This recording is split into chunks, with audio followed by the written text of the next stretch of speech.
시간 시작하도록 하겠습니다. 오늘 생각보다 좀 늦은 시간에 동영상 촬영을 하게 되었습니다. 네, 좀 학기말이 가까워지면서 좀 바빠지네요. 네, 기말 과제에 대한 안내도 드려야 되는데 그거는 정리되는 대로 조금 자세하게 말씀드릴 수 있도록 하겠습니다.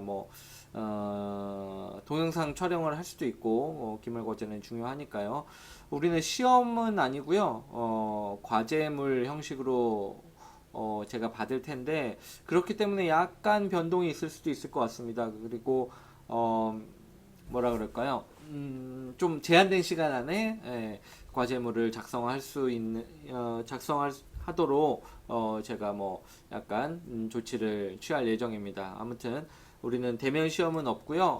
과제물 형식으로 기말 과제가 진행된다는 점, 네, 수업 시작하기 전에 하기에 앞서서 알려드립니다. 오늘은 학교교육과 불평등 세 번째 시간으로 교사의 역할과 한계에 대해서 좀 같이 살펴보려고 합니다.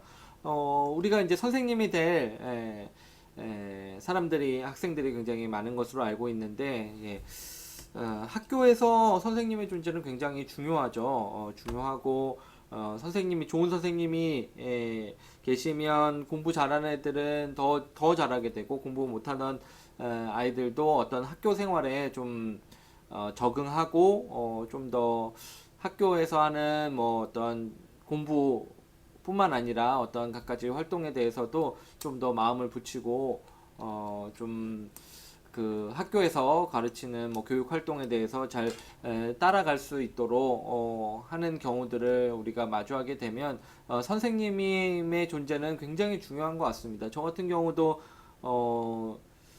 좋은 선생님을 많이 만났다면은 공부도 잘하고 더 좋은 사람이 될 수 있지 않았을까요? 예, 한번 생각을 해봅니다. 예, 저는 딱히 막 기억에 남는 선생님이 있지는 않았었던 것 같아요. 아무튼 여러분들에게는 아무래도 이제 사범대학에 진학을 해서 선생님을 꿈꾸는 분들은 이제 학창 시절에, 중고등학교 시절에 이제 좋은 선생님을 만났던 기억, 그리고 그 선생님을 롤 모델로 삼았던 분들이 좀 생각보다 다른 이제 단과대학에서 마주했던 학생들보다 많았던 것으로 기억하는데, 여러분들의 그런 학창 시절의 추억에서도 그런 선생님의 존재는 굉장히 학교 교육을 긍정적으로 바라볼 수 있게 하는가 아니면 부정적으로 바라보게 만드는가를 결정짓는 굉장히 중요한 요인으로 자리 잡고 있었을 것이라고 생각을 합니다. 오늘은 그 교사의 역할과 한계와 함께 어떠한 학교 교육에서의 그런 불평등의 문제를 어떤 식으로 이 교사가 어느 정도 해결할 수 있는지, 어떤 교사가 그런 불평등을 해결할 수 있는지에 대한 부분들을 같이 한번 얘기해 보려고 합니다.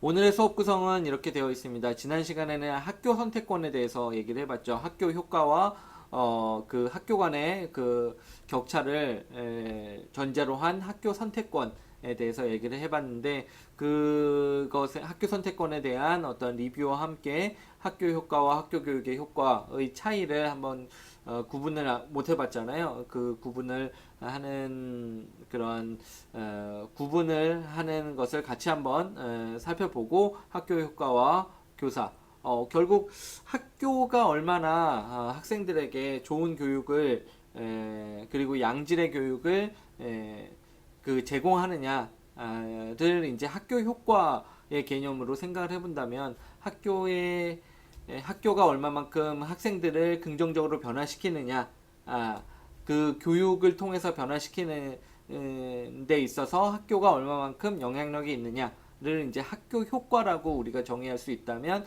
그 학교 효과를 높이기 위해서 교사가 어떤 역할들을 할 수가 있는지, 어떤 교사가 그러한 역할들을 잘 해낼 수 있는지를 살펴보는 것은 비단 불평등의 문제뿐만 아니라 그냥 교육 전반적으로도 굉장히 중요한 부분이라고 볼 수가 있을 겁니다. 그래서 학교 효과와 교사라는 주제로 우수한 교사란 어떤 교사를 의미하는지, 그리고 그 우수한 교사는 어떤 식으로 우리가 측정할 수 있고 평가할 수 있는지에 대한 부분들을 교사 효능감이라는 어떤 개념을 통해서 조금 살펴볼 수 있는 시간을 갖도록 하겠습니다. 지난 시간에 리뷰를 한번 살펴보죠. 학교 선택권은 어떻게 보면은 선택할 수 있는 자유와 선택하지 않아도 될 정도로 어떤 균질한 학교 교육을 제공을 하면은 선택의 자유를 굳이 실현하지 않아도 되겠죠. 그래서 자유와 평등 간의 어떤 갈등 속에 놓인 하나의 권리라고 볼 수가 있을 것 같습니다. 학교 선택권은 말이죠.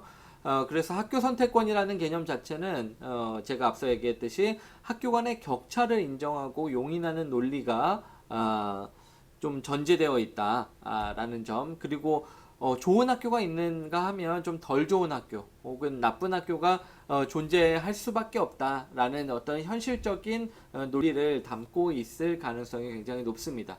그래서 학교 선택권이라는 말이 어떤 학교 간의 격차를 인정을 한다는 점은 결국 학교 간의 경쟁을 유도해서 더 좋은 학교들이 더 많은 선택을 받는 것이 당연하다는 어떠한 시장 논리, 여기서는 신자유주의 정책이라고 하는데 어떤 시장 논리를 가미한 정책들, 교육 정책들을 신자유주의 교육 정책이라고 합니다. 그런 시장의 논리, 적자 생존의 논리를 적용한 정책들과 좀 많은 연관성이 있는 주제가 학교 선택권이라고 볼 수가 있습니다. 신자유주의 교육 정책을 통해서 학교 간의 경쟁을 유도하고 그 경쟁을 통해서 더 좋은 학교는 살아남고 덜 좋은 학교 혹은 좀 약한 학교, 나쁜 학교, 질이 좀 낮은 학교들은 도태되도록 만드는 정책의 가장 유명한 사례가 미국에서의 NCLB 정책입니다. No Child Left Behind. 의 약자가 NCLB인데요. 우리말로 하면 어느 누구도 어떤 아이도 뒤처지지 않도록 하겠다. 굉장히 좋은 정책이죠. 사실 어떤 아이도 뒤처지지 않고 다 양질의 교육을 받도록 함으로써 좀 불평등도 해소하고 교육의 효과를 높이겠다라는 정책이었는데, 이 정책의 이면에 있는 논리가 신자유주의 논리가 되겠습니다. 그래서 시장 논리를 적용을 해서 학교 간의 경쟁을 통해서 강한 학교만 살아남도록 하겠다라는 정책이었는데, 처벌 중심의 정책이었다는 점이 가장 큰 문제였습니다. 그래서 강한 학교들은 그대로 재정 지원을 하고 학교가 존립할 수 있도록 지원을 아끼지 않지만, 한번 이렇게 도태된 학교, 선택을 받지 못하고 그리고 평가에 있어서도, 학교 평가에 있어서도 어떤 제대로 된 평가를 받지 못한 그런 약한 학교, 좋지 못한 학교인 경우에는 결국에는 폐쇄 조치를 내리도록 함으로써 그 지역의 학교 자체를 없애버리고 그 지역에 있는 학생들은 다른 학교, 조금 멀지만 더 좋다고 평가받은 학교로 가도록 하는 시스템이 NCLB 정책의 가장 큰 특징이었습니다. 그렇기 때문에 좋은 학교만 살아남으면 다 좋은 학교 다닐 수 있는 것은 맞긴 맞는데, 그러다 보니까 그 약한 학교, 질이 좀 낮은 학교가 있었던 지역에서는 굉장히 먼 접근성이 떨어지는 학교에 갈 수밖에 없거나, 그러다 보니까 학교 교육에 대해서 어떤 보장적인 평등이 지켜지지 않게 되고, 그렇기 때문에 오히려 학교 접근성이 좋은 학교 를 품은 어떠한 지역에서 사는 학생들과 그렇지 못한 학교가 먼 곳까지 가야 학교를 갈 수 있는 학생들 간의 어떤 교육 격차를 심화시키게 만드는 어떤 역효과를 낳게 되었습니다. 그리고 또 중요한 점은, 공부 잘하는 학교와 공부 못하는 학교로 만약에 평가가 진행되었다고 가정을 하면, 실제로 그렇게 진행이 되기도 했고요. 공부 잘하는 학교는 학교만의 그러한 성과라고 볼 수가 있을까요? 그리고 공부 못하는 학교가 있다면 그 학교에 다니는 학생들이 공부를 못한다는 것인데 학교만의 실패라고 볼 수가 있을까요? 예, 그렇지 않을 겁니다.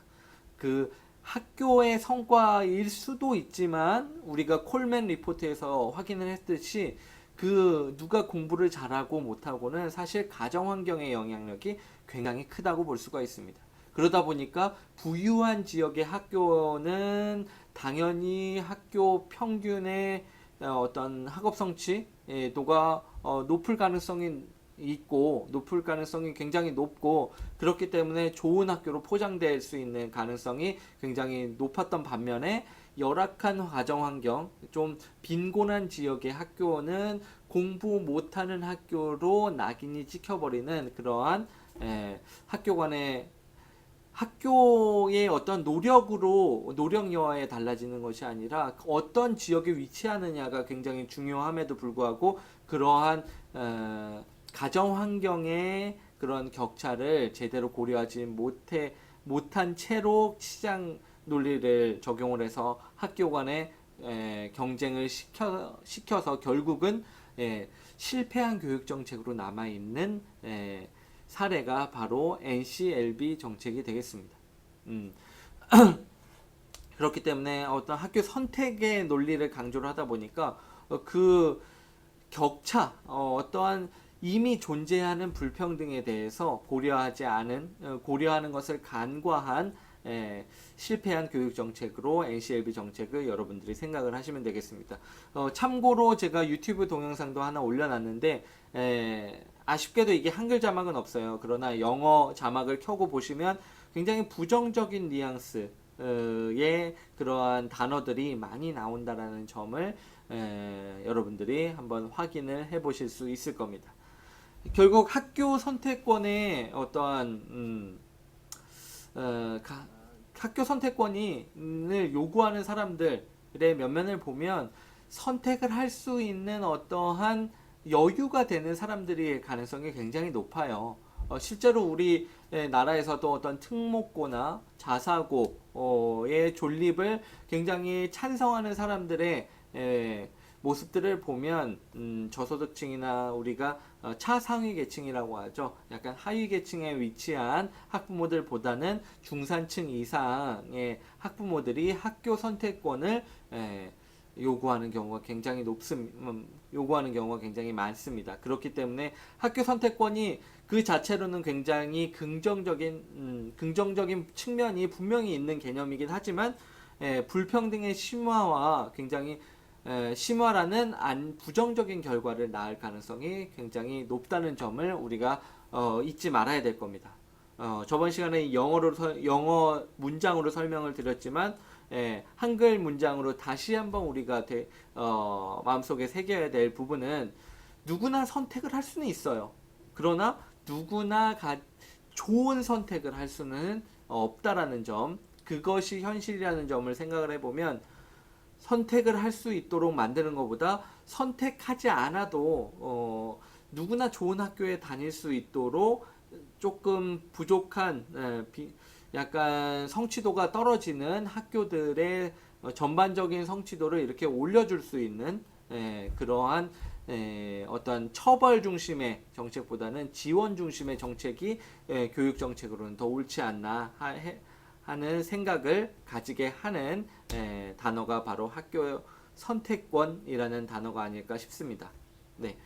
그러나 이런 학교 효과와 학교 선택권에 대해서 얘기를 했는데 학교 효과가 무엇인가를 생각하기 위해서는 학교 교육 효과라는 단어와 좀 구분해서 생각해 볼 필요는 있는 것 같아요.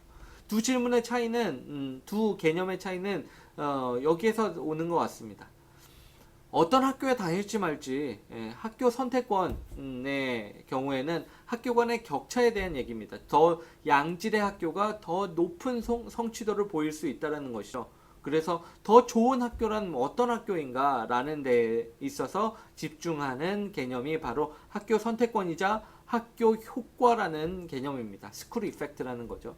그러나 스쿨링 이펙트, 학교 교육 효과라는 것은 학교를 다님으로써 학교를 다니지 않는 어떤 누군가와 어떤 차이가 나타나게 되는가, 공교육 제도가 왜 필요한가에 대한 질문에 답을 주는 개념이 학교 교육 효과라고 볼 수가 있습니다.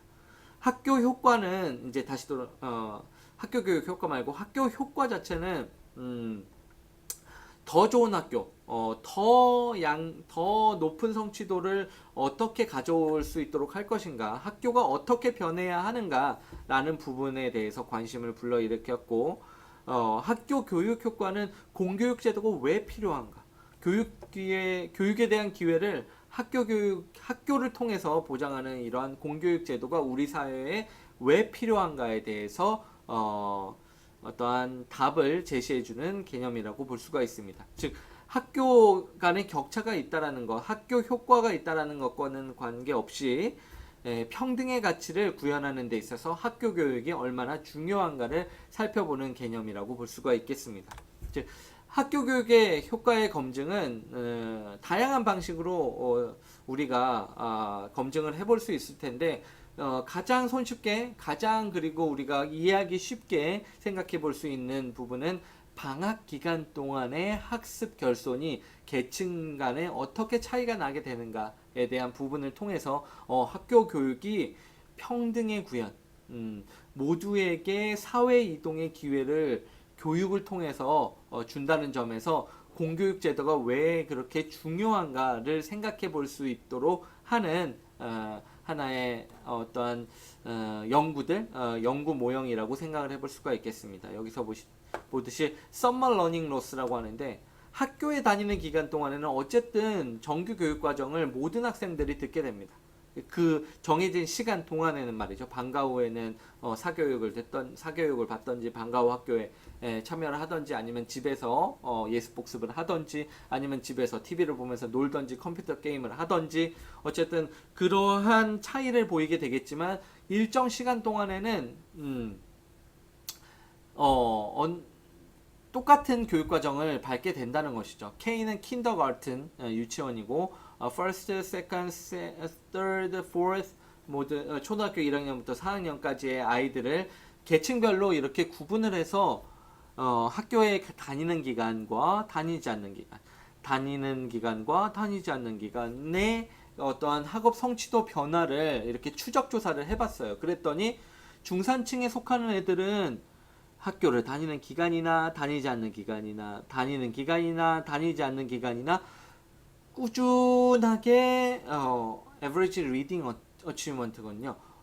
평균적인 읽기 점수가 꾸준하게 상승하는 그래프를 보여주게 됩니다.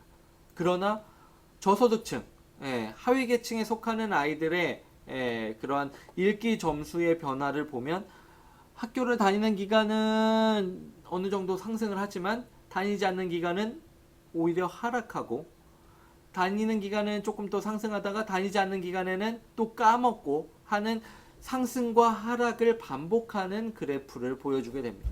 그 말은 결국 중산층에 속하는 자녀들은 방학 기간 동안에도 꾸준히 읽기 성취도를 유지하거나 상승시킬 수 있는 어떤 추가적인 노력이 진행된 반면에 그렇지 않은 저소득층의 자녀들의 경우에는 학교 교육 기간 동안에는 어떠한 정규 교육 과정을 이수를 하면서 읽기 점수, 읽기 성취도를 높여가지만 방학 기간 동안에는 학교 교육을 받지 않음을 통해서 어떤 조직적인 교육 활동이 이루어지지 않았기 때문에 성취도가 자연스럽게 하락하는 그럼에 따라서 학교를 다니더라도 이러한 계층 간의 교육 격차는 발생할 수밖에 없지만 그 방학 기간 동안에는 더 벌어지게 되는 것이죠. 그러다가 조금 더 유지되다가 더 벌어지고 결국 방학 기간 동안 중산층 자녀들은 학교에 다니는 시기와 같이 학습 성과를 꾸준히 향상시킬 수 있는 어떠한 조치를 취하는 반면에 저소득층 자녀들은 학교에 다니지 않는 기간에 온전히 학습 결손이 나타나게 되는 그래서 학습의 성취도가 저하되는 모습을 보여주게 된다는 것이죠. 우리가 학교 교육 불평등에 대한 얘기를 하면서 라루라는 사람이 계층 간의 어떠한 부모가 자녀를 양육하는 방식이 굉장히 달라진다. 중산층은 집중 양육 방식을 택하는 반면에 그 하위 계층에 속하는 사람들은 자연적 성장을 통한 성취의 기조를 가지고 아이들이 스스로 뭔가를 해낼 수 있는 것을 기대한다라고 얘기를 했는데 여기서 그것을 확인해 볼 수 있는 것이죠. 라루가 확인했던 것처럼 중산층 같은 경우에는 집중 양육 방식을 방학 기간 동안에도 꾸준히 유지하는 반면에 그 중산층에 속하지 않은 부모들은 그렇지 않게 됨에 따라서 아이들의 학습 결손이 일어나고 교육 격차가 점점 더 벌어지게 되는 모습을 확인할 수 있습니다. 우리나라 같은 경우는 사교육에 대한 참여를 통해서 참여의 격차를 통해서 확인할 수 있는 부분이 될 것입니다. 그래서 학교 교육은 최소한 계층 간의 교육 격차를 학교 교육 기간 동안에는 벌어지지 않도록 해줄 수 있는 안전장치, 최소한의 어떠한 평등 구현의 장치로서 작용할 수 있다는 점을 우리가 확인해 볼 수 있는 부분입니다. 그렇기 때문에 학교 교육 효과에 있어서 학교 교육 선택권은 주어질 필요도 없고 주어서는 안 된다라는 점을 우리가 생각을 해볼 수 있어야 되겠습니다. 여전히 학교는 평등 구현을 위해서 평등의 구현을 위해서 중요한 부분이고 학교 선택권과 달리 학교 교육을 선택할 수 있는 권리는 주어지지 않고 의무 교육으로 모든 학생들에게 주어지는 이유가 여기에 있다라는 점을 우리가 다시 한번 상기시킬 수 있어야 되겠습니다. 예, 다음 클립을 통해서 이어서 진행할 수 있도록 하죠.